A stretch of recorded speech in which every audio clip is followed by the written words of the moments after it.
everybody, my name is Jin Ben and welcome to iHome Church. I am sure that many of you have spent last several days in remembrance of what took place on 9/11/2001. America stood still at the horrific tragedy that was suffered in the city of New York. And we saw within the course of 24 hours the loss of more than 3,000 lives. And we realized that as we kind of commemorate the 14th anniversary of 9/11, that terrorism or terrorist attacks are really the result of war of religions. It's really different religions warring with each other and acting out in the worst of ways, and really kind of emphasizing hatred instead of love, and casting certain vindictive judgments on what each religion perceives the other religion to be. And of course, in the minds of the hijackers, America represented the other or the enemy nation or the country of infidels that they needed to bring down to their knees. And they certainly did. And I think for a lot of us who are Americans, we were so traumatized by what took place because it didn't happen abroad. It didn't happen in a country that we're not really quite familiar with. It happened smack in the middle of New York, on our shores, and it affected many people that we knew. I think a lot of New Yorkers knew somebody who had lost their life in the World Trade Center terrorist attacks, or if not, certainly knew the family of somebody who had lost their lives. And even to this day, when we think about Twin Towers and the 9/11, it kind of sends a chill up our spine. And we realize that they targeted New York because New York, in essence, represents kind of like the modern day Mecca of finance and commerce. And it's kind of the center of this grand superpower called the United States. And so a lot of people are still in the process of recovery and still in the process of coming to terms with what took place.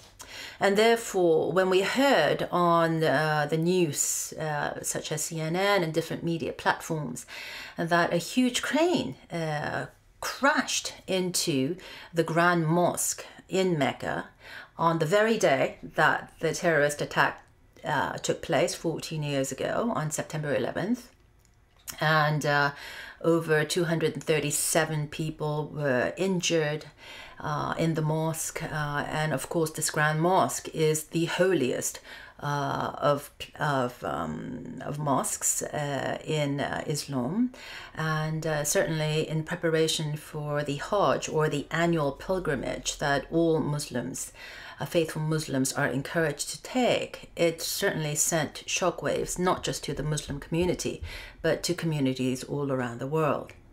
And for some of us who are still in the recovery mode of dealing with what took place on our shores on 2001 and 9/11, I heard some people really kind of sighing a great sigh of relief, saying, "Thank you, God. Thank you for this sign. Thank you for casting your judgment and sending a clear message, by sending lightning and flood and this crane crashing into the Grand Mosque, that what they did was not right. And it's almost like an eye for an eye. Because you did this to us, we demand that certain things be done to you."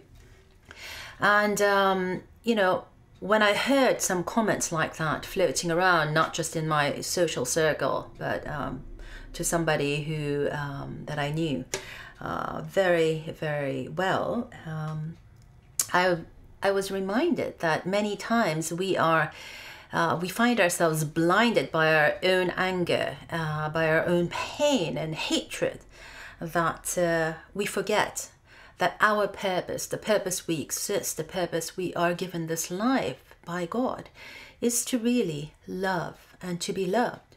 And so it reminds me of the biblical passage in Matthew and Luke, where it talks about exposing the log in my own eyes. And certainly we are very quick to point out the hatred in others. For instance, the hatred in the eyes of the hijackers that really resulted in this horrific terrorist attack. But many times we are not fully cognizant of our own log in our eyes, or the hatred that we have in our eyes towards the other, because we seek justice, we want compensation, we want a certain level of satisfaction.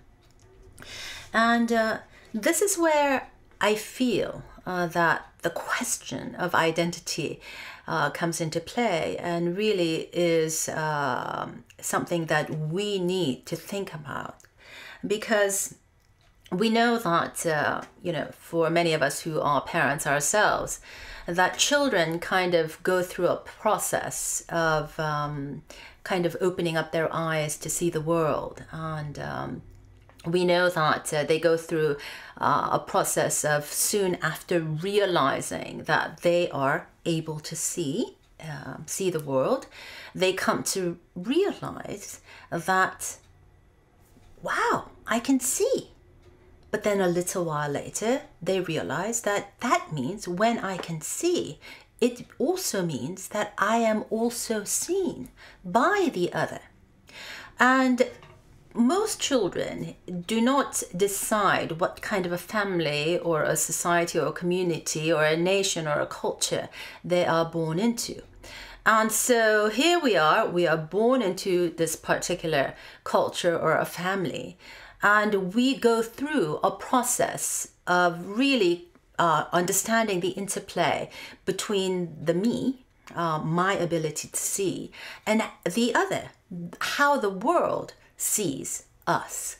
And in our attempt to really find our own identities, many times the obstacle course that we need to go through in terms of understanding where I fit vis-a-vis how I see myself and how the world sees me comes into play. And it's not a natural process. In fact, in many instances, it's an extraordinarily difficult process. And we realize that when we study the work of renowned psychologists such as Albert Bandura, who really kind of emphasize that behavior is learned from an environment through observational learning. And in his work, he really emphasized and stressed the importance of having role models in one's life. So regardless of what kind of a culture or what kind of a background or what kind of a family or a country we are born into, as long as we can have great role models, we are able to, in essence, to recreate our own understanding of who we are vis-a-vis the world, and have a much better life than the ones that we might have left behind. For a lot of adolescents who are dealing with life in inner city circles, certainly joining something like a gang can be extremely attractive, because it gives them a sense of their identity as a member of that gang, but as a member of that family and as a member of that community. And vis-a-vis the other, they are willing to go through all different extremes just to belong.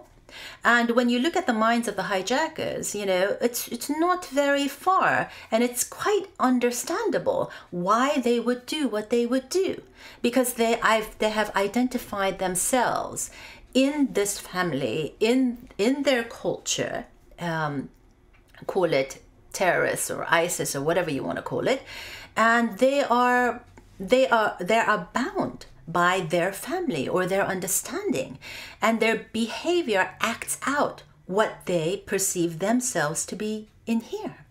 So again, the importance of learning or renewing our own perspective in terms of understanding who we are vis-a-vis the world becomes extraordinarily important.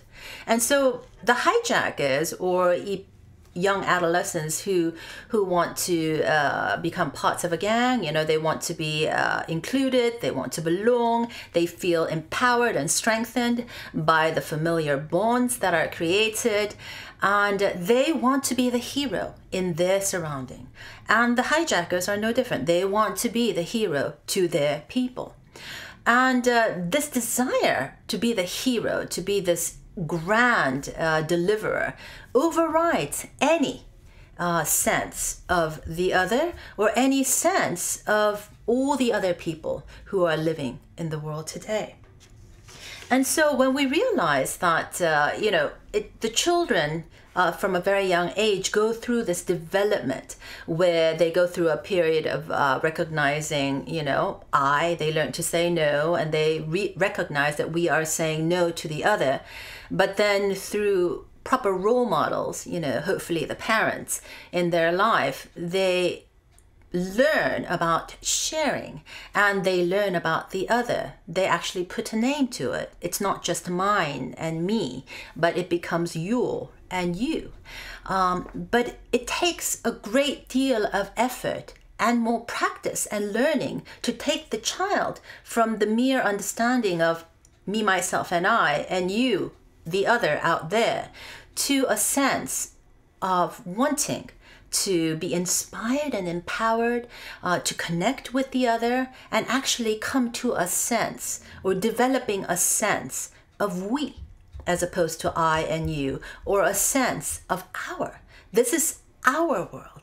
This is not my world and your world. And as long as you stay there and give me my space, I'm okay. But we need proper role models to help our children understand the importance of seeing the world as we and as our. And that's where the importance of parents come into play. But if we look at the providential history and the history of religion, we realize that there is so much infighting and there is so much misunderstanding, and there are so much anger and pain and heaps of resentment and hatred, because in essence, when Adam and Eve, the children of God, who were supposed to be the first true parents of all mankind, fell away from God, in essence, the world lost our parents. In a way, the world kind of had to fend for itself. We were like the orphan children, trying our best, trying to recreate that original relationship with God, our heavenly parent. But in essence, each of us trying our best without our parents have certain limitations that we found were very, very difficult to overcome. So we really the world needs a new role model who can really kind of empower or inspire the world to see the world in a whole new different way. 2,000 years ago when Jesus came, he taught us kind of the golden rule, which is do unto others as you would have them do unto you. So we know that if we don't want to be spat at, well, we're not going to spit on somebody else. And if we want people to be good to us, then we are going to be good to other people. But there's almost kind of like this understanding, I will be good to you, you will be good to me, as long as you are there and as long as I am here. Your nation versus my nation, as long as you don't impede on what I want and I don't impede on what you want, we will coexist, we will tolerate each other, we will learn how to get along. But we need to do better than that if we are really going to experience what world peace is all about. We need a new or a fulfillment teaching, an understanding of all of humanity as one family of God. And that's why we need the true parents. Because in true parents, not only do we have an understanding of Father and the Son, but we also have an understanding of Mother and the daughter. And we understand that as children of God, It's really not our job to be fighting each other because we have hatred and heaps of resentment and so much pain that we cannot overcome. But the whole purpose of life is to kind of enjoy life, experience the full extent of life, the highs as well as the lows, but grow and continually learn how we can be profound men and women of God. And that's why, in the words of Bandura, the role model, or in our own vocabulary as unificationists, our role model is our true parent, becomes extraordinarily important, because they're not just saying, hey, love your enemy or love the other as you would have them love you, but they are saying, love them as a member of your own family. Thus, the magnitude and the incredibleness of this thing called the holy matrimony ceremony, called the blessing in our church, is really an invitation for all different countries to come into this family of God and not just look at ourselves as brothers and sisters, but really feel it and live it. As you know, Russians are blessed to Ukrainians, you know, as Israelites are blessed to Palestinians, you know, as Japanese are blessed to Koreans, as you know, Americans are blessed to Germans. I mean, this is my father's kind of desire to see all of humanity work out their resentment and really deal with all the hatred in the context of a family. Because, brothers and sisters, if the hijackers knew that the World Trade Center were the home of their parents or their sister or their brother, it would certainly be a different story. But because they saw the World Trade Center as a symbol of America, as the infidels, the people that they did not know, that they learned to hate and fear, they didn't think twice about doing what they did. And so if we are to move our world forward, truly to create this world of peace, there are certain things that our role model needs to kind of continually stress and inspire the world to be. Otherwise, there really is no hope for this world. And you know, the way I like to think about the teachings of my father is to take the word peace, P.E.A.C.E, and see it as an acronym. And then you can kind of get the message of my father, the Reverend Sun Myung Moon, in a nutshell when you look at the word peace. The letter P for me, as a unificationist, stands as a representation or a reminder that we belong to God, our heavenly parent. And the letter E represents for me a clear reminder that we are eternal sons and daughters of God. Whatever we go through in life, God will not forget us, or God will not cast us aside, because we are his sons and daughters, not just for today, not just for tomorrow, because we will be good tomorrow, but we will be the sons and daughters for all of eternity. And that's a beautiful thing. And the letter A represents for me altruism, my father's philosophy of living for the sake of other, really thinking about the other, really loving the other, living for the sake of other as a member of our own family. And the letter C really represents for me the word compassion. And how do we exercise compassion in our life of faith or in our most intimate and most profound relationships? We exercise and we practice forgive, love, and unite. There will be difficulties in our lives. There will be obstacles. There will be mountains to climb. But as long as we can practice being that compassionate men and women of God, nothing can stand against the heart that wants to exercise forgiveness, love, and unite. And the letter E represents for me excellence. And for those of us who know something about wanting to be excellent in anything that we choose to be, you know, be it an excellent mom or excellent dad or an excellent psychologist like Albert Bandura, or a wonderful a doctor, you know, like my doctor around the corner here, and whatever we want to be, we know that there are certain steps that we need to take in order to be excellent. We know that we cannot be born, we are not born excellent, but it is something that we have to learn how to do. It's something that needs to be practiced. And it's something that not just needs to be practiced, but really made flesh and embodied. And therefore, I feel that when I think about who do I want as role models in my life, no one else comes to mind other than our true parents, because they are truly teaching us a different way of looking at the world, a different way of thinking about the other, a different way of living our lives in relationship to the other, not just holding the other at bay, but really kind of urging them to come into our families and be a part of our lives and grow together. And that's a beautiful thing. So when we see all of these war of religions, it's really like watching a bunch of, you know, brothers and sisters just duking it out with each other because the coach is not in the room. We need to bring back the coach. It doesn't matter what a great soccer team we have.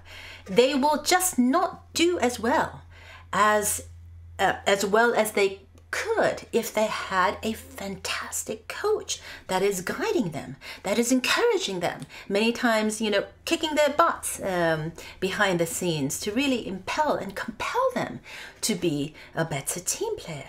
Likewise, we need a parent at this time. And we realize that a lot of the things that the world is dealing with, that we are trying to combat, are really the effects of a family gone awry. The world lost its role model. The world lost the parent figures in our lives, and therefore we are dealing with the consequences of losing our parents. But this is really the time when we have to reclaim ourselves as sons and daughters and invite the parents or these role models back into our lives so that they can help us and guide us to have an incredible relationship with our Heavenly Parent, but also to help us see 2020, to take the log out of our eyes, as the Bible says, and to help see the world as members of our own family. Then the things that we see around us, you know, different people dealing with immigration problems, you know, wanting to build a wall down there. Well, the whole purpose of learning to live as one family is learning to bring down the walls, not to build up new walls. And this is why our true parents is incredibly important at this time. And all the different problems with the Syrian refugees and nobody really wanting to help, and different pockets of people wanting to help. But it's just such a vast problem. People don't understand how to see the big picture about it. We got to start thinking differently. Instead of thinking you and me, mine and yours, we need to start thinking in terms of we, in terms of our. And one of the great political scientists of our day, Brzezinski, he said that we will only accomplish world peace, and he believes that we can. But that starts when people realize, when we are mutually incentivized to understand that we cannot do without the other. We have to work with the other. We have to come to realize that there is no winner and loser in this game of war in our lifetime, with all the nuclear arsenals that we have in store at our fingertips.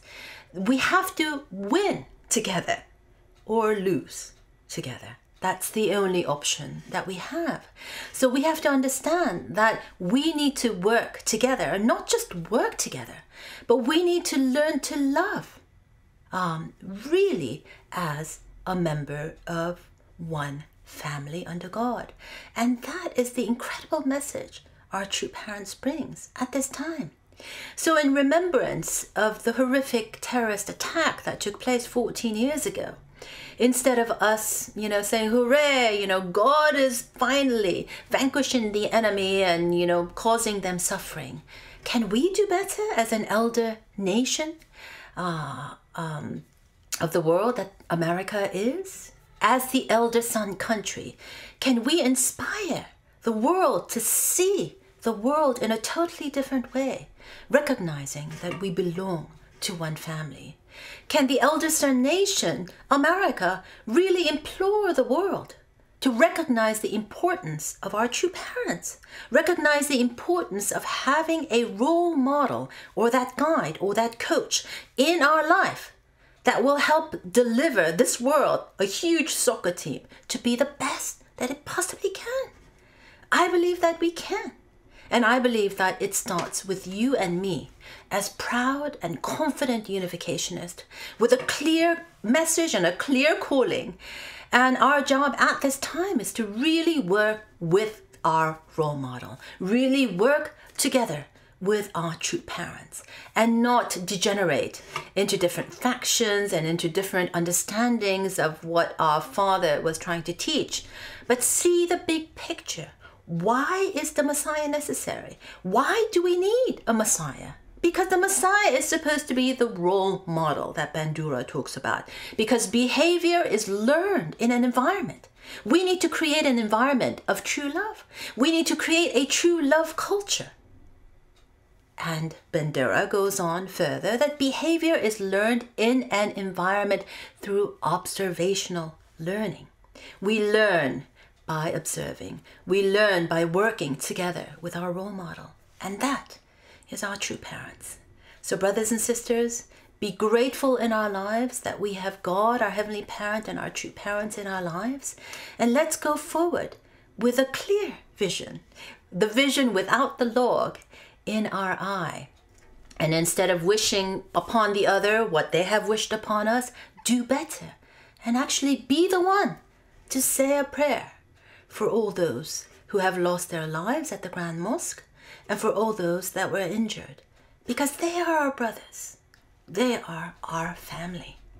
And if we can start thinking like this, incredible things can happen in a very, very short amount of time. So please have hope, brothers and sisters, and have a great week.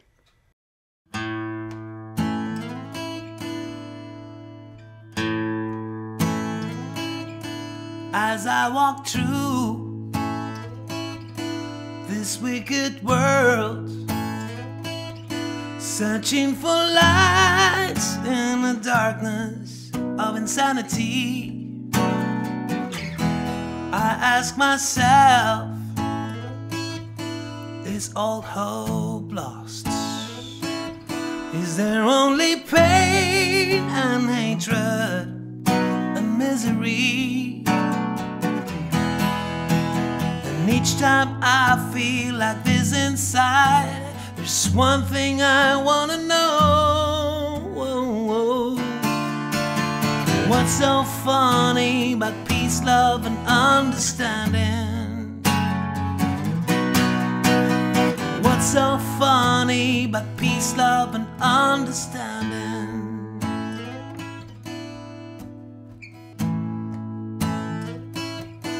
As I walked on through troubled times, my spirit gets so downhearted sometimes.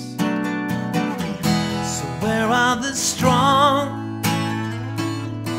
Where are the trusted? And where is the harmony, sweet, sweet harmony?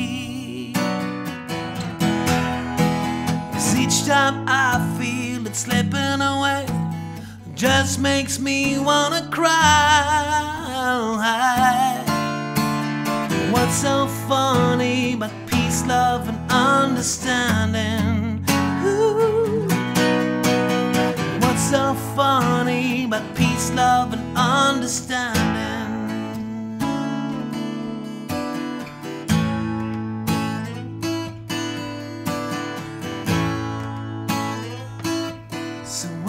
The strong, Where are the trusted?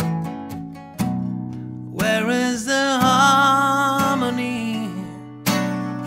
Sweet, sweet harmony. And each time I feel it slipping away, it just makes me wanna cry. What's so funny about peace, love, and understanding? Ooh. What's so funny about peace, love, and understanding? Yeah. Ooh. What's so funny about peace, love, and understanding?